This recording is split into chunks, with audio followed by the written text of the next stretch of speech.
There is so many things that I could talk about with weight and getting on the scale at the doctor's office and even just going to the doctors as a plus size person. So I think I'm going to have to break it up because truly there's so much to talk about.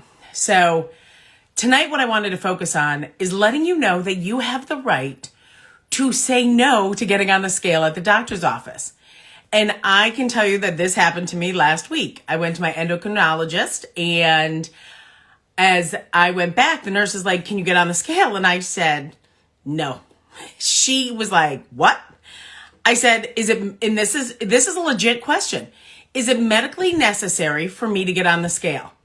And she was taken aback, and she was a little not a nice person, if you think of the word I'm thinking of, about it. But she goes, "You haven't been here over a year, so we do it as a recording." Now, I truly believe that weight is a data point. So what I did, and this is the tip I'll give you, is I actually got on the scale backwards. I didn't need to see the number. She wanted it for her records, and legit, because it was true. I hadn't been there in like 15 months because of the pandemic and whatnot.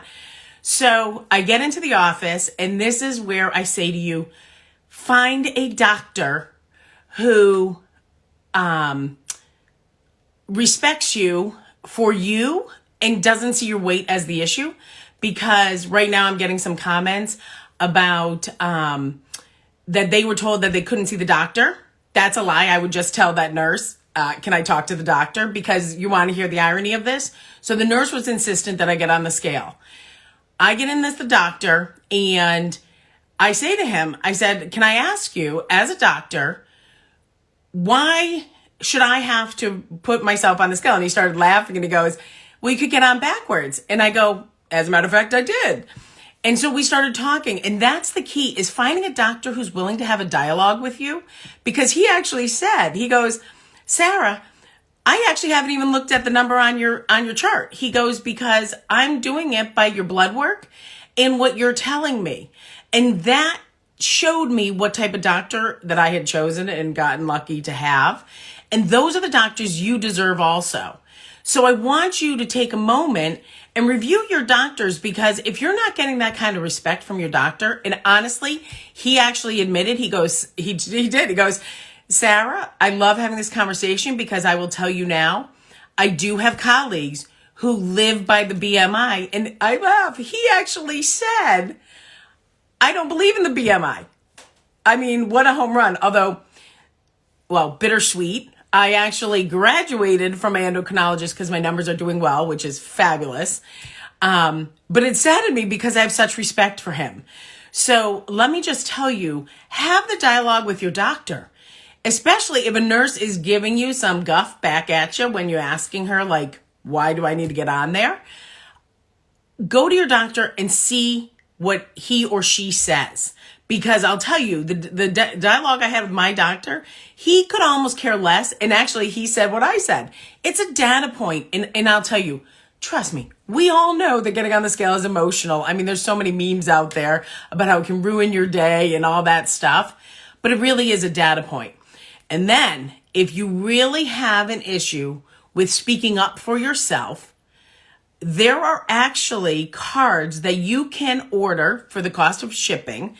I'm going to put it up there by morelove.org. I actually have it on my iPad so that I had it open on Instagram, that says, the card, you hand the card that says, "Please do not weigh me unless it's really medically necessary. If you really need my weight, please tell me why so that I can give you my consent." And the key is, it's not just because of being plus size. There are women and men who have eating disorders who don't want to see that number. There are people who have the weight stigma follows them wherever they go. So truly, I'm so happy to hear. So I'm sorry to interrupt. Someone just wrote, "I'm going to get a new doctor." Absolutely. You deserve a new doctor to show you respect, because that's ridiculous. And they are out there. And one of the things I'll tell you, I'm going into where I said I was, and I was just going to focus on the scale, but I have to tell this story. Years ago, I was having fertility issues, and I was plus size. And I knew that they would not look past my weight for my fertility issues. So, and this is like 15 years ago, I Googled fat-friendly doctors. And ironically, a lot came up.